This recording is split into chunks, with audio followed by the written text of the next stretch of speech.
Hasta ahora hemos visto cómo se trabaja con las curvas TTT, temperatura, tiempo, transformación, donde las transformaciones se producen en forma isotérmica. Se baja rápidamente desde la temperatura de obtenización hasta la temperatura donde se desea realizar la transformación y luego se deja que transforme. Para realizar esa operación es necesario producir un enfriamiento rápido, una baja de temperatura en un tiempo muy corto. Y eso no es posible en todos los tipos de piezas. En la medida que el tamaño de la pieza se incrementa, también se incrementa la dificultad para la extracción de calor de la pieza. Cuando las piezas ya tienen dimensiones discretas, empiezan a tener mayores tamaños, las curvas de enfriamiento no se pueden realizar tan rápido y a medida que transcurre el tiempo se va produciendo el enfriamiento. Habíamos visto que cuando se intersecta la curva de enfriamiento con la curva de transformación, ahí se producía la transformación. En el caso del enfriamiento continuo, cuando se llega a la línea de transformación de la curva TTT, recién llegó a esa temperatura. Y habíamos visto que para que se produzca la transformación necesita un tiempo de incubación, o sea, un tiempo sin que transforme hasta que se inicia la transformación. En esos casos, la transformación no ocurre en ese momento, sino ocurre un tiempo después. ¿Dónde va a ocurrir? Cuando el enfriamiento alcance este valor. Entonces, ocurre que para enfriamientos continuos ya las curvas de transformación dejan de ser como las de línea cortada y empiezan a ser como las de línea llena. O sea, hay un corrimiento de las curvas de transformación por el hecho de que el enfriamiento sea en forma continua.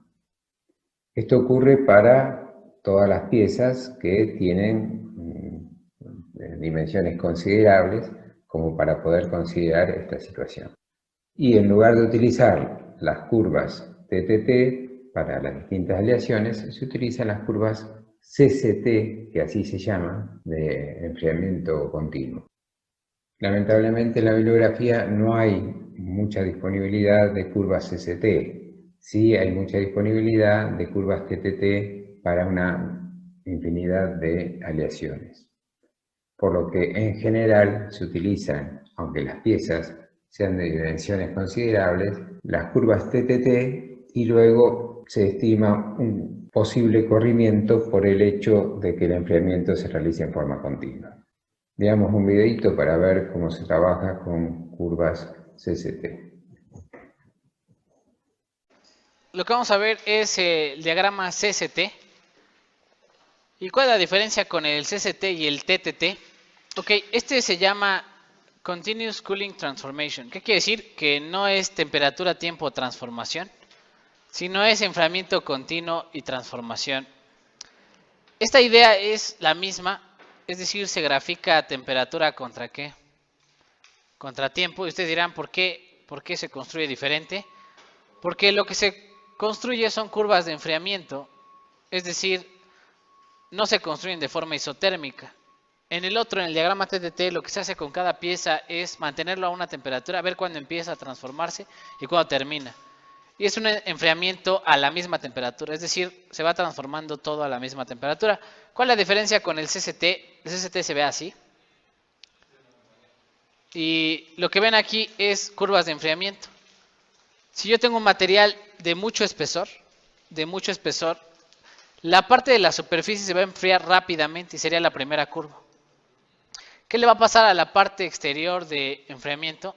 A la parte externa de la pieza. Lo que le va a pasar es que se va a transformar primero en vainita una parte y luego se va a transformar en ¿quién? En martensita. No sé si puedan sacar por ahí la velocidad de enfriamiento. Este está en Fahrenheit, pero sería dividir de la diferencia de temperaturas 1200 a 200. La diferencia son 1000. ¿Entre cuántos segundos? Entre 10. ¿Cuál sería la velocidad de enfriamiento en esta curva? 100 Fahrenheit por segundo. Cada segundo se enfría 100 Fahrenheit. Y si yo me voy más adentro en la pieza, lo que va a pasar es que, yo que sé, a 2 centímetros, 3 centímetros, voy a observar una curva de enfriamiento un poquito más lenta. Es decir, se va a enfriar más lento porque el exterior de la pieza está en contacto con el medio que lo está enfriando. Pero en el interior de la pieza se enfría más lento. Y lo que vamos a formar, se fijan, empieza a cruzar las curvas. La primera curva sería el inicio de ¿quién? Dice ahí, ¿qué fase es? Ferrita. ¿Es un acero hiper o hipoeutectoide? Si tiene ferrita, sería hipoeutectoide. Eso quiere decir que en esta curva comienza la transformación de ferrita y en la segunda curva comienza la transformación de ¿quién? De perlita. También tiene como una nariz, ya ven que se forma como una nariz. Sin embargo, pues aquí cruza las curvas y sería el inicio de transformación de la ferrita. Luego tendría poquita perlita y el resto de ¿quién? De vainita. El final de la vainita es la curva que está aquí del lado derecho. ¿Qué quiere decir? Que sí forma martensita. La segunda curva forma que básicamente ferrita y ¿quién? Vainita y martensita. Forma las tres. ¿Cuál es la diferencia aquí? Pues que no me dice qué porcentaje. ¿Sí? No me dice qué porcentaje, sino que las curvas son las que me van diciendo qué porcentaje forman. Aquí me dice la última curva, por ejemplo, forma 45 de ¿qué? De ferrita y 50 de ¿qué? De perlita. Aquí me formaría, por ejemplo, esta curva que está aquí, me formaría 45 de ¿quién? De ferrita y 55 de perlita, pero una que está aquí intermedia me forma 45 de ferrita, 37 de perlita, 15 de ¿quién? De vainita y el resto ya se termina de transformar, ya no queda nada. Si suman esto da el 100%. La tercera curva, la que está por aquí, me forma 15 de ferrita, 30 de perlita, 40 de vainita y ya no forma martensita. ¿Por qué no forma martensita aunque cruza la línea? Porque cruzó por esta línea que es el final de transformación de ¿quién? De vainita. ¿Cuáles forman martensita? Las que están de aquí para acá. ¿Qué quiere decir? Las velocidades de enfriamiento que sean mayores a esta zona sí van a formar martensita. Los que estén después de esta zona ya me forman vainita y no forman martensita. Y estas son las curvas clásicas de enfriamiento en una pieza con mayor espesor. Vamos a ver si hay otro CCT por ahí. Aquí hay otro CCT, así es como se ven. Este también sería que un hipoeutectoide y también tiene su curva de ¿quién? Ferrita, perlita, fin de perlita, vainita y fin de vainita y abajo martensita.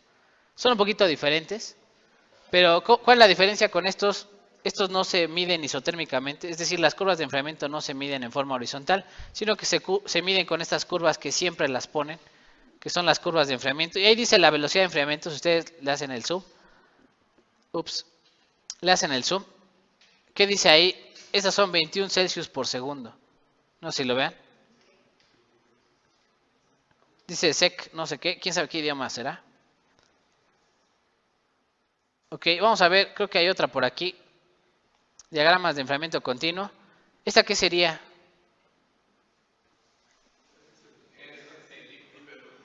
Este es el eutectoide.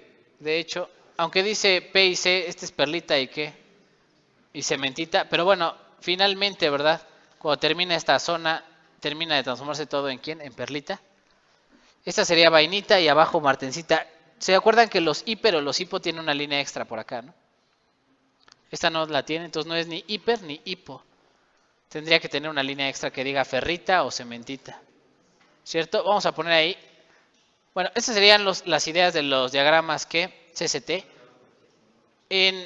¿Dónde obtendrían estas curvas de enfriamiento? Pues ya sea experimentalmente, tendrían que hacer termopares al interior de la pieza para medir cómo se va enfriando y cuál es la curva de enfriamiento de cada parte de la pieza. Y con eso, sobreponiéndole en un diagrama CCT, pueden decir qué fases están presentes a cierto espesor de la pieza. Las curvas pueden ser con diferentes velocidades de enfriamiento. Enfriamiento rápido o de enfriamiento más lento.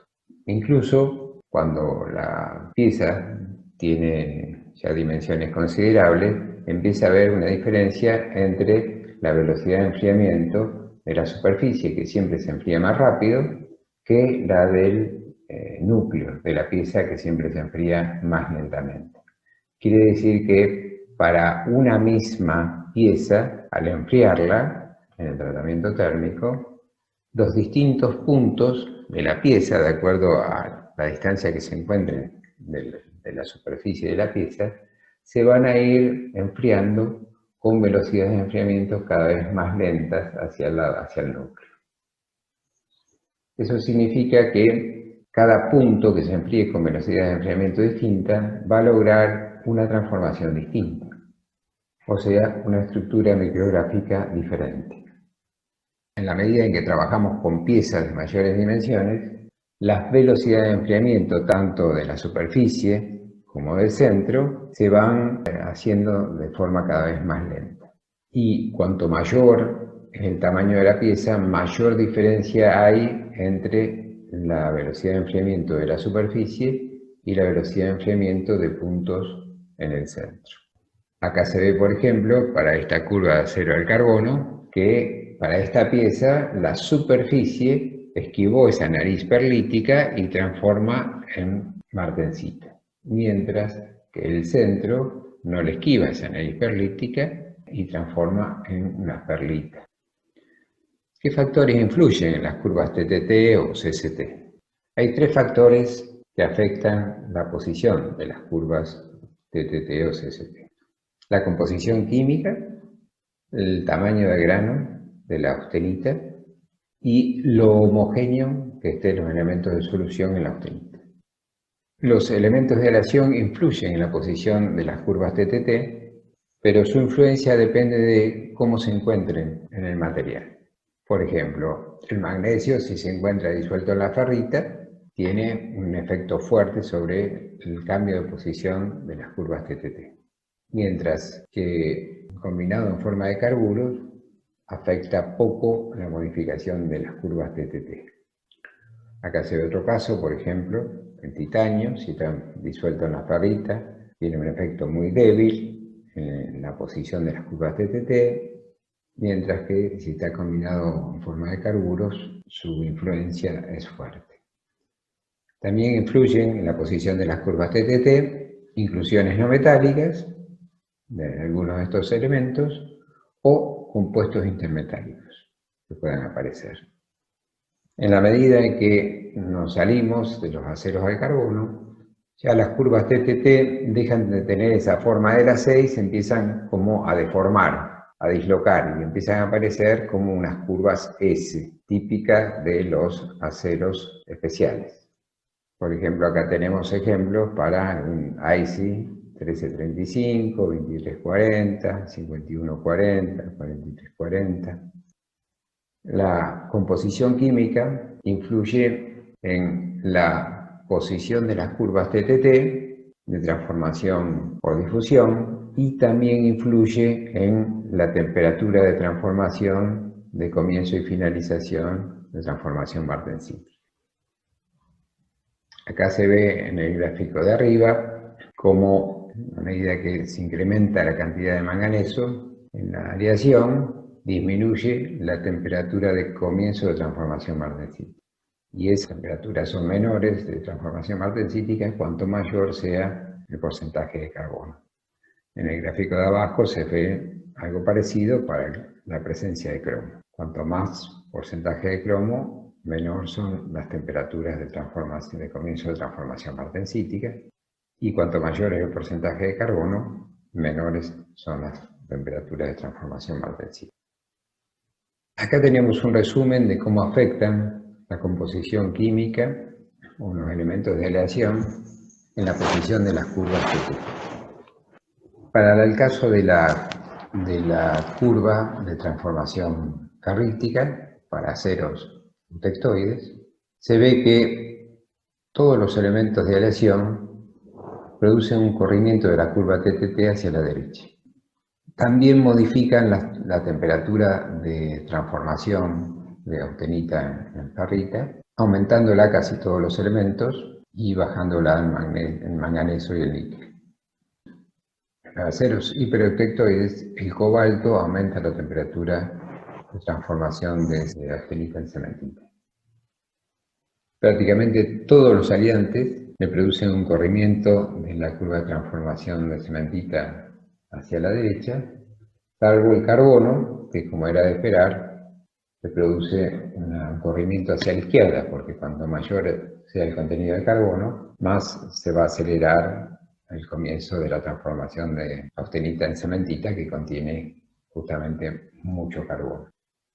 Para la curva de transformación de austenita en perlita, se ve que todos los elementos de aleación producen un corrimiento de la curva TTT hacia la derecha, salvo el cobalto, cobalto le produce un corrimiento hacia la izquierda. El molibdeno, el vanadio, wolframio, titanio y cromo producen un aumento de la temperatura de transformación a 1, transformación a octetoide, y el manganeso y el níquel una disminución. Para la curva de transformación magnética, la mayoría de los elementos de aleación le bajan la temperatura en la que se produce la transformación magnética y prácticamente todos los elementos de aleación le producen un corrimiento hacia la derecha. En estos gráficos, las flechas más largas indican un mayor efecto de esos elementos de aleación. Las líneas más cortas indican un efecto menor.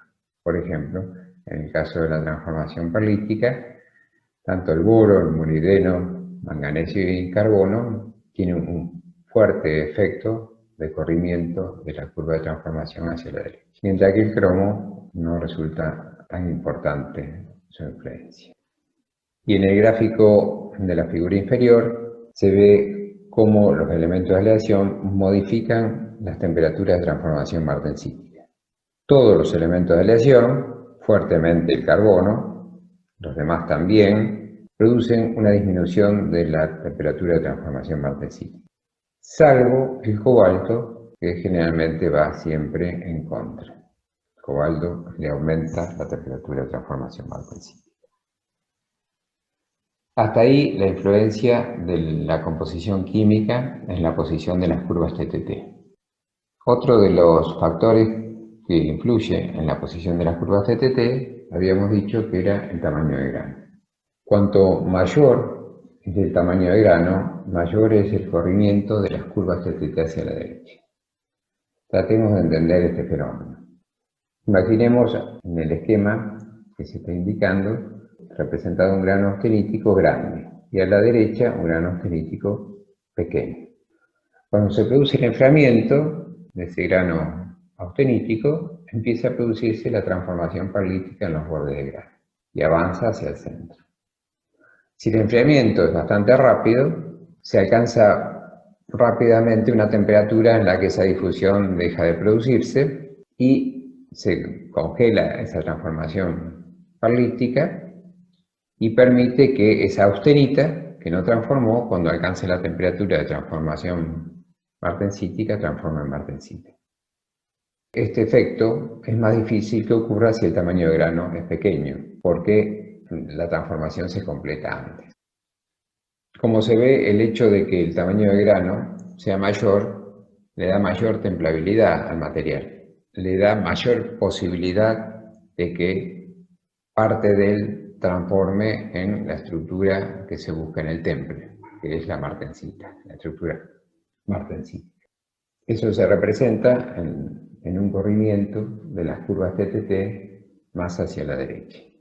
En muchas situaciones es buscado que el material sea de alta templabilidad, o sea, de que tenga una curva TTT lo más hacia la derecha posible. Así se logran materiales duros y resistentes.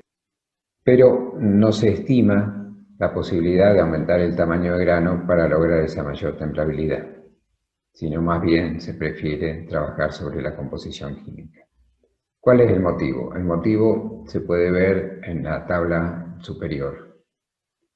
Acá tenemos una columna con propiedades, la segunda columna, cómo son afectadas esas propiedades, si el tamaño de grano es grande, y en la tercera columna, cómo se ven afectadas esas propiedades si el tamaño de grano es chico. Como se ve, la endurecibilidad del material es mayor y más profundo si el tamaño de grano es grande. Y la explicación es lo que vimos hace un momento. Mientras que si el grano es más chico, ese endurecimiento del material es menos profundo. O sea que el grano grande le da mayor templabilidad. La templabilidad es justamente ese concepto de cuán profundo se mantiene el endurecimiento superficial hacia el interior de la pieza. Pero las demás propiedades, como por ejemplo tenacidad del material, distorsiones en el enfriamiento de la pieza, fisuras de temple, fisuras de rectificación después del temple, tensiones residuales en el enfriamiento, mayor cantidad de austenita retenida. Entonces, la tenacidad son menos tenaces si el tamaño de grano es grande. Hay mayor distorsión de las piezas en el tratamiento térmico si el tamaño de grano es grande. La fisuración del temple también es más frecuente si el tamaño de grano es grande. La fisuración luego, en la rectificación luego del temple, también, si el tamaño austenítico es grande, son más susceptibles a fisuras. Mayores tensiones residuales y mayor cantidad de austenita retenida que en general, salvo situaciones particulares, es indeseable. Por todos estos motivos, no se estima de tener un tamaño de grano grande en la austenita, o sea, a partir de un tamaño de grano grande de austenita, para darle mayor endurecibilidad al material o mayor templabilidad del material. Para permitir que el material endurezca hacia una mayor profundidad de la pieza. En resumen, entonces, decimos que en la medida que aumenta el tamaño de grano, las curvas TTT se corren hacia la derecha y en la medida que disminuimos el tamaño de grano, se corren hacia la izquierda. La estructura definitiva con la que va a quedar la pieza luego del tratamiento térmico va a depender de dónde se intersecten las curvas de enfriamiento con las curvas TTT o CCT. Entonces, así tan importante es conocer la posición de las curvas TTT en el diagrama, como también conocer cómo es la curva de enfriamiento. Y para tener idea de cómo son las curvas de enfriamiento, veamos de qué depende el enfriamiento de una pieza o de un punto de una pieza. Depende fundamentalmente de dos aspectos: el medio de enfriamiento que se va a utilizar y el tamaño y forma de la pieza. En cuanto a los medios de enfriamiento más utilizados son el aire, el aceite y el agua, en ese orden de severidad. Esta tabla muestra para distintos medios de enfriamiento cómo resultan las velocidades de enfriamiento para piezas redondas de distinto diámetro, de 1, 2 y 3 pulgadas, tomando como referencia la velocidad de enfriamiento del agua agitada. Así se ve, por ejemplo, que la velocidad de enfriamiento, por ejemplo, para una pieza de acero de 1 pulgada de diámetro, va disminuyendo su velocidad de enfriamiento a medida que vamos cambiando de medio de enfriamiento o le disminuimos la agitación. Por ejemplo, el aceite en la agitación ya tiene una capacidad de enfriamiento de la pieza del 40% de la que tiene el agua agitada. Una corriente de aire ya el 3%, y el aire tranquilo baja a un 1,5%. Se ve en las columnas que siguen que a medida que el diámetro de la pieza se incrementa, las velocidades de enfriamiento disminuyen. En la presente tabla se puede ver cómo va variando la velocidad de enfriamiento en el centro de una esfera de 4 milímetros de diámetro, un material de níquel cromo, durante el enfriamiento en varios medios de enfriamiento a partir de los 860 grados centígrados. En la columna de la izquierda se ven los medios de enfriamiento, en la columna de la derecha las velocidades relativas a la velocidad de enfriamiento que tiene el agua a 18 grados centígrados. Así se ve, por ejemplo, que las soluciones salinas tienen velocidades de enfriamiento bastante superiores a la del agua a 18 grados. Las velocidades de enfriamiento generalmente se miden entre las temperaturas de 720 y 550 grados centígrados, cuando la pieza se va enfriando y pasa por ese rango de temperatura. El motivo es que, como se vio, las curvas de enfriamiento no son rectas. Significa que la velocidad de enfriamiento va variando con el tiempo. Y se puede observar las curvas de enfriamiento, que generalmente entre los 720 y 550 grados centígrados la velocidad de enfriamiento se mantiene bastante estable, por lo que se conviene medirla dentro de ese rango de temperaturas. Fíjense que ya el agua a 25 grados, con unos pocos grados más de temperatura, ya la velocidad de enfriamiento cae casi un 70%, o sea, pierde un 30% de velocidad. Y en el medio de aceite, el aceite es también un medio de enfriamiento menos severo que el del agua, así que ya empieza a caer a un 30%, 20% aproximadamente.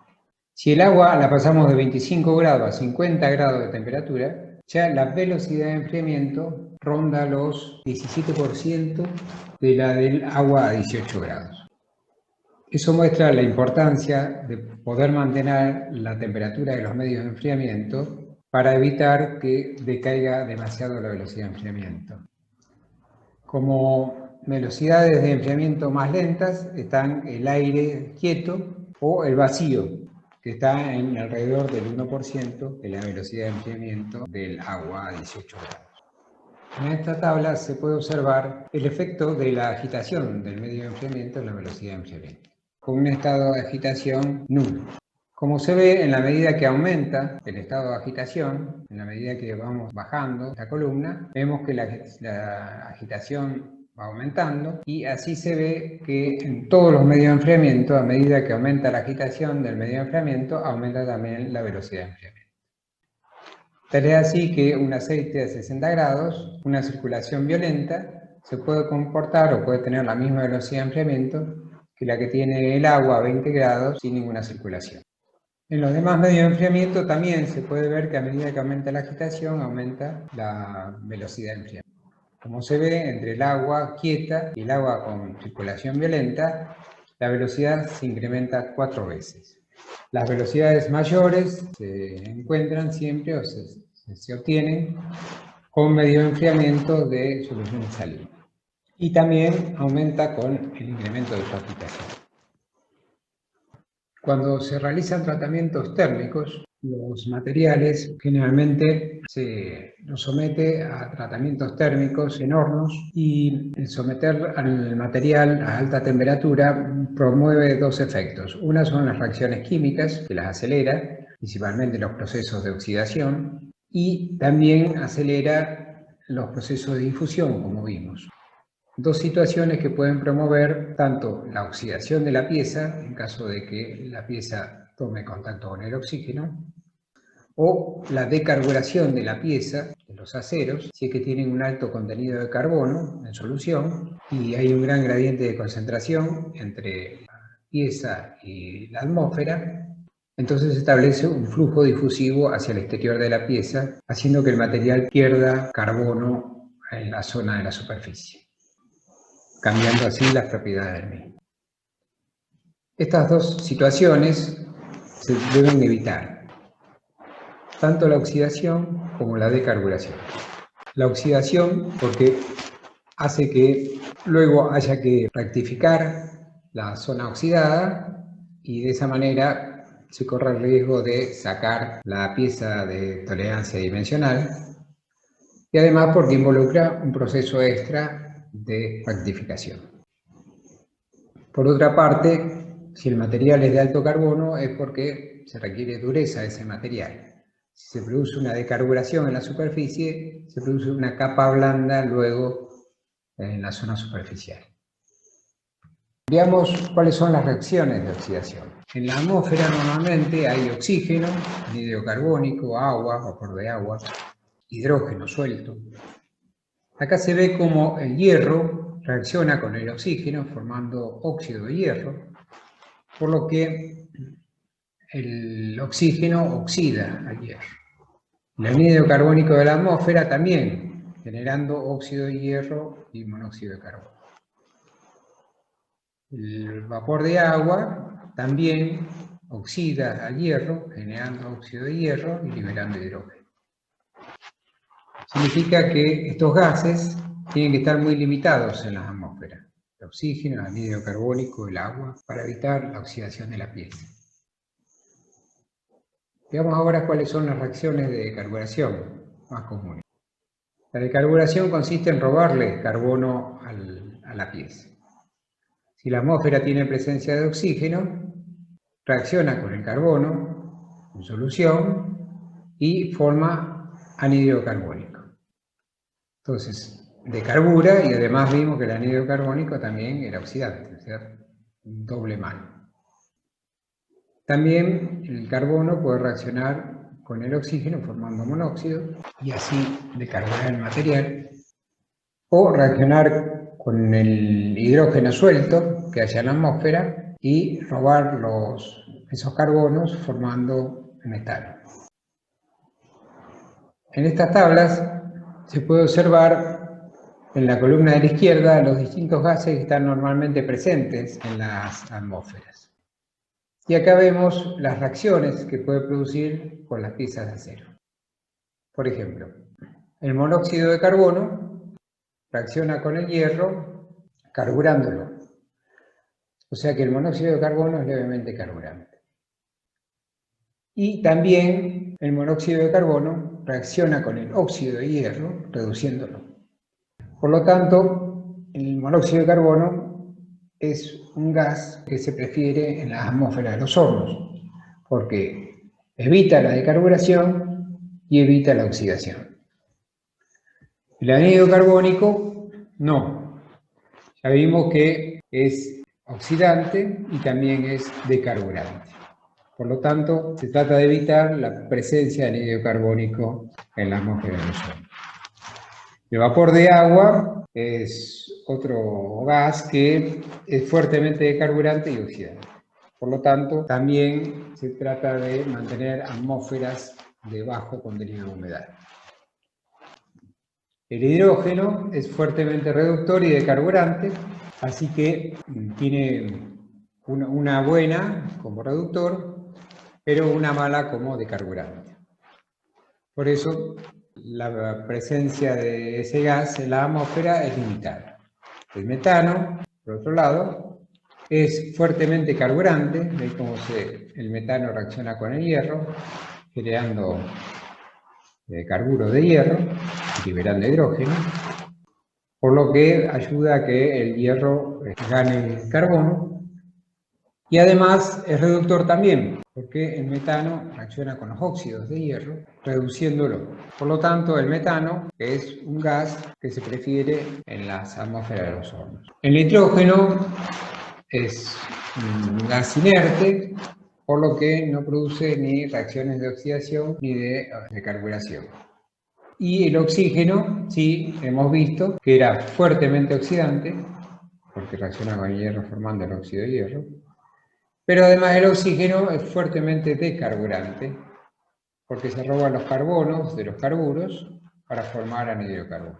Significa que el oxígeno es otro de los gases que se trata de evitar en la atmósfera.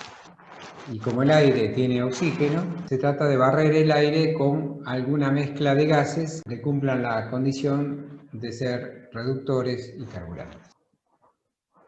El tratamiento térmico de enfriamiento menos severo se llama recocido. La principal finalidad es para reducir los efectos del temple haciendo desaparecer la dureza. O sea que recocido es sinónimo de ablandamiento. Cuando uno quiere ablandar el material, ejerce un recocido.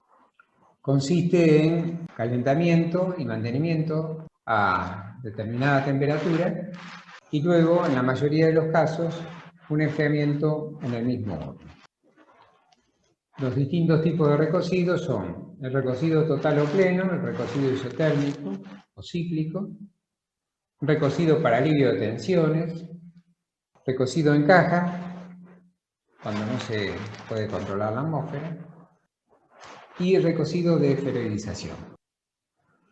El recocido total consiste en llevar la pieza a temperaturas por encima de A3 para aceros hipoprotectoides y luego enfriar en el horno. O sea, se apaga el horno, se deja la pieza dentro del horno y se deja que se enfríe la pieza en la misma medida en que se va enfriando el horno.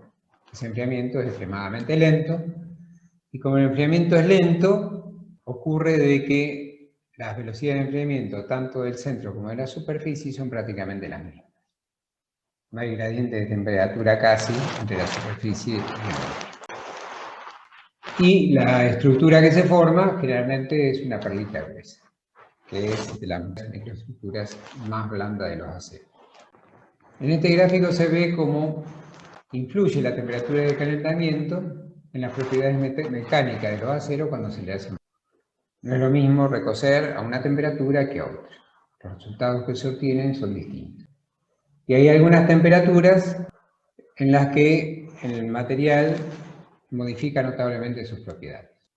Se ve, por ejemplo, que en el ejemplo que tenemos a la vista, para este acero de 0,40% de carbono ligeramente endurecido o ligeramente engrudado, hay una temperatura de 800 grados aproximadamente, en la que se logra un menor límite de fluencia, un mayor alargamiento del material y un mínimo de la resistencia a la tracción.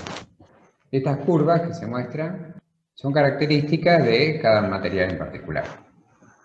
El recocido isotérmico o cíclico consiste en llevar la temperatura de la pieza por encima de 3, luego colocar la pieza en otro medio de enfriamiento a una temperatura por debajo de la de transformación, tratando de lograr que tanto la superficie como el núcleo alcancen la misma temperatura antes de que comience a transformar. Y luego dejarlo transformar en ese medio de enfriamiento de la manera isotérmica.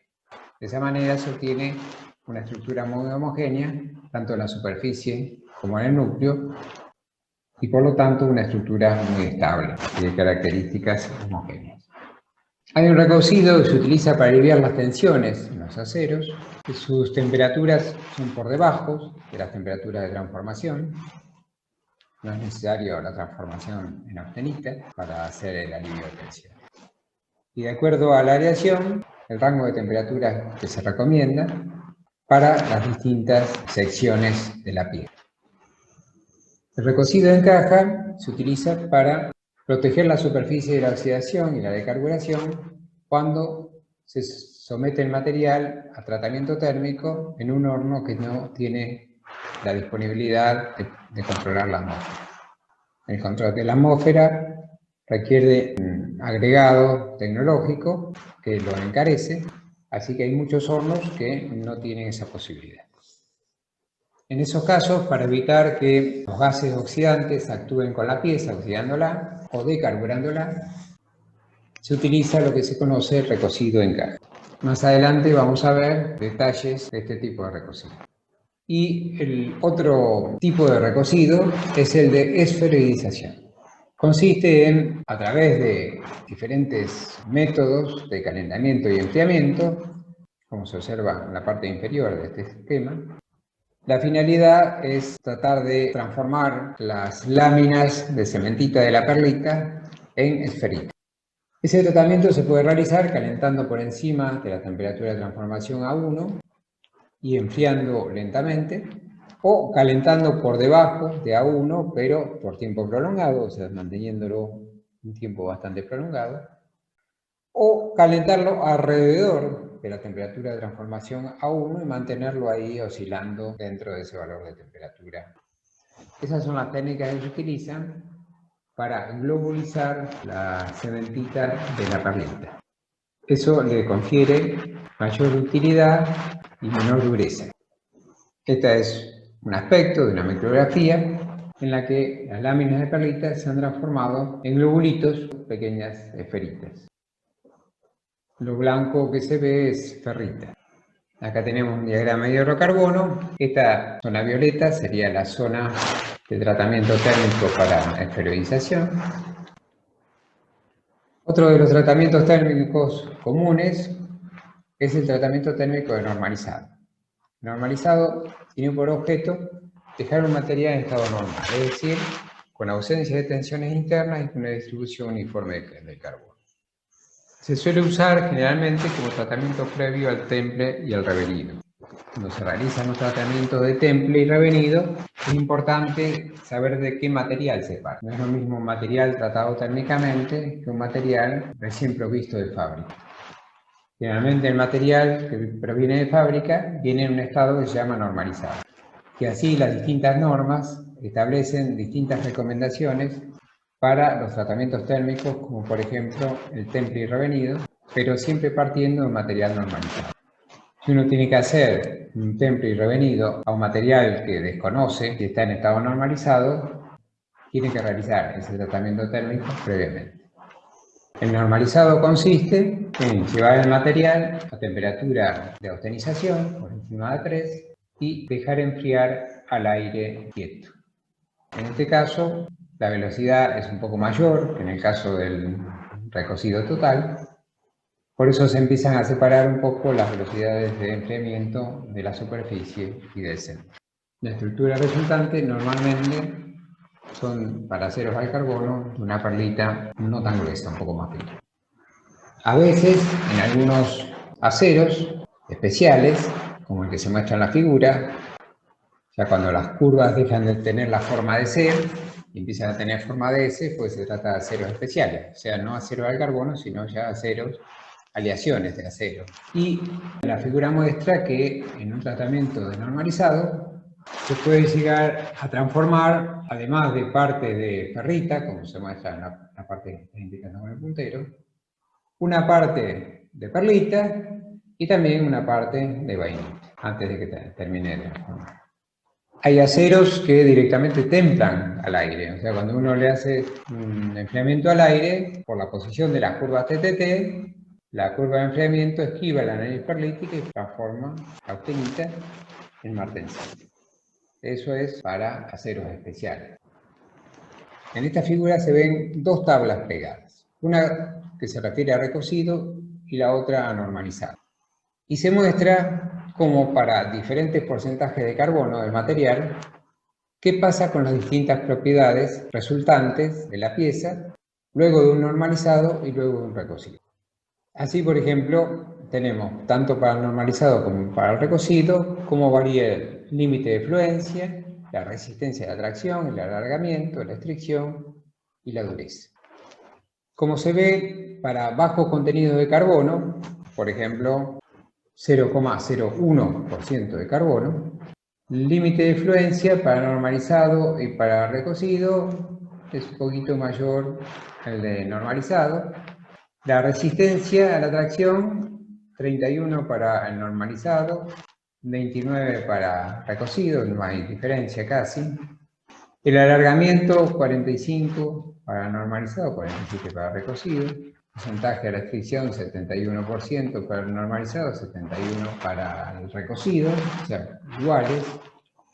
La dureza anda en alrededor de 90 Brinell y el caso del recocido andan también en alrededor de 90. Quiere decir que las propiedades mecánicas para ambos procedimientos y bajo contenido de carbono son similares. Sin embargo, como se ve, a medida que va aumentando el porcentaje de carbono, las diferencias entre el tratamiento normalizado y el recocido en cuanto a las propiedades resultantes de los materiales cambian.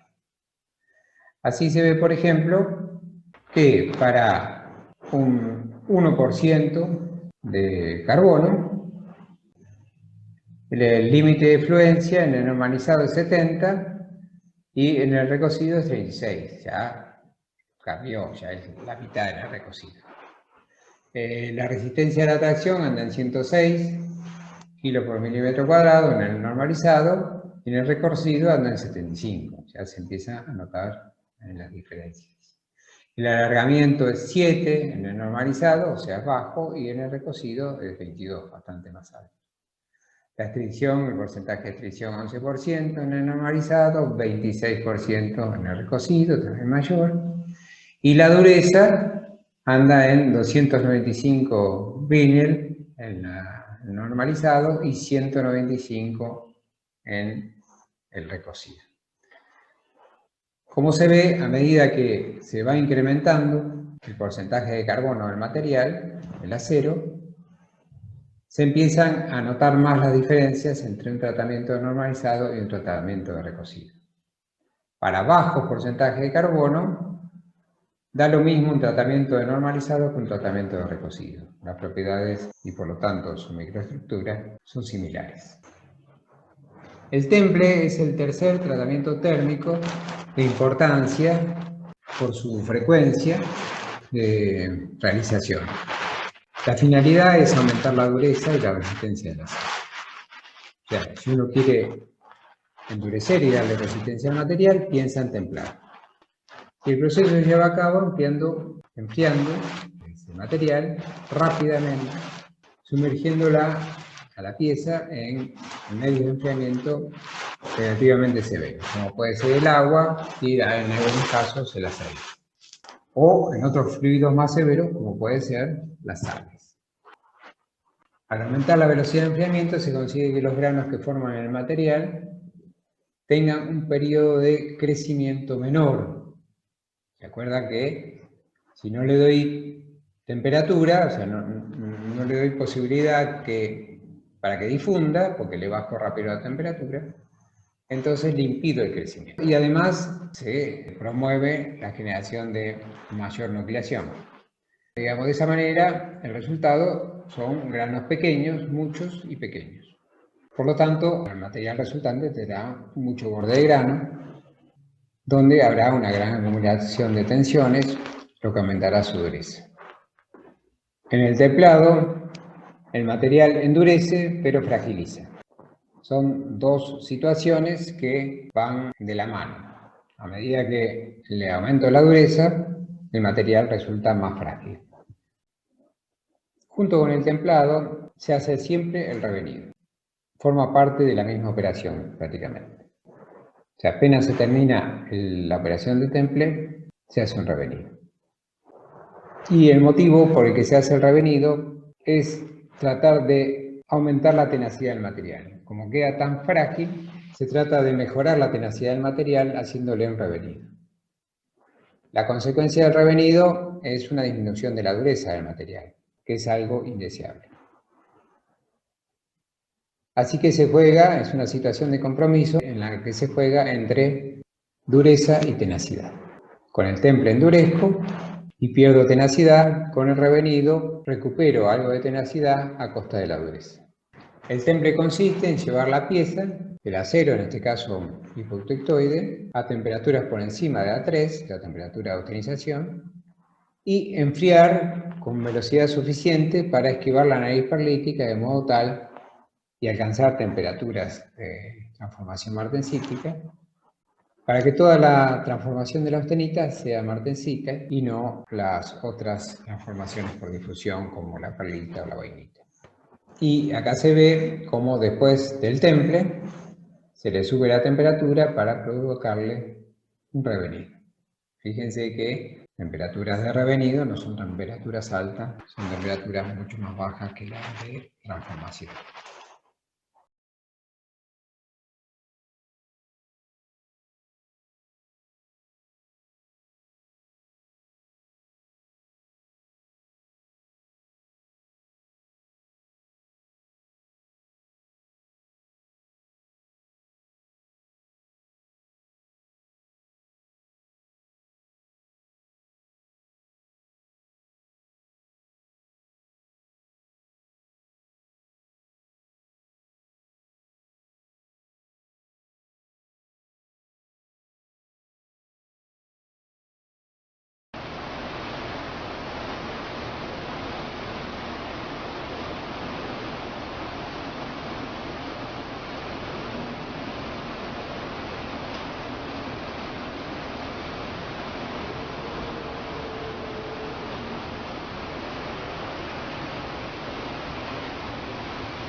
Esta es una micrografía, un acero templado. Lo que se puede ver, esas agujitas negras, es la martensita. Y lo que se ve más blanquito es la austenita que no ha podido transformar y se la reconoce como austenita retenida porque no es una austenita que esté en una situación estable. La martensita gana dureza cuanto mayor es el contenido de carbono. La martensita es dura por el tipo de estructura que tiene, pero además es más dura si tiene mayor contenido de carbono. En este gráfico se puede ver qué ocurre con la dureza del material y la resistencia a choque o tenacidad del material en la medida en que se va aumentando la temperatura de revenido. Como se ve, a medida que se aumenta la temperatura de revenido, la dureza va cayendo y la tenacidad va aumentando. A veces suele ocurrir, como se observa en esta pancita acá de la curva de tenacidad, que para algunas temperaturas de revenido el material fragiliza, por eso se viene abajo la tenacidad. Entonces son temperaturas en las que hay que tratar de evitar de revenir el material o pasar rápidamente por ahí para evitar que el material fragilice. Además de la temperatura, también depende del tiempo. El revenido, propiedades finales del material no solo dependerán de la temperatura del revenido, sino también del tiempo en el que se realice esa operación. Y en este gráfico se observa eso.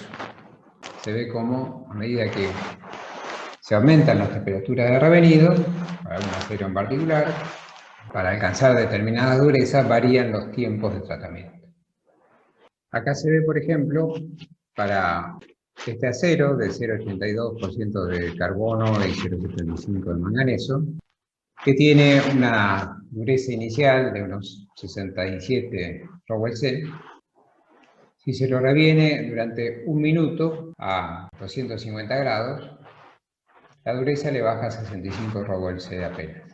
Pero si esa temperatura de revenido es a 535 grados centígrados, en un minuto la dureza baja ya a 45 Rowell-C. Y como se ve, todas las curvas van decayendo. Eso significa que a medida que el tiempo de revenido aumenta, la dureza resultante disminuye, en todos los casos, independientemente de la temperatura a la que se realice.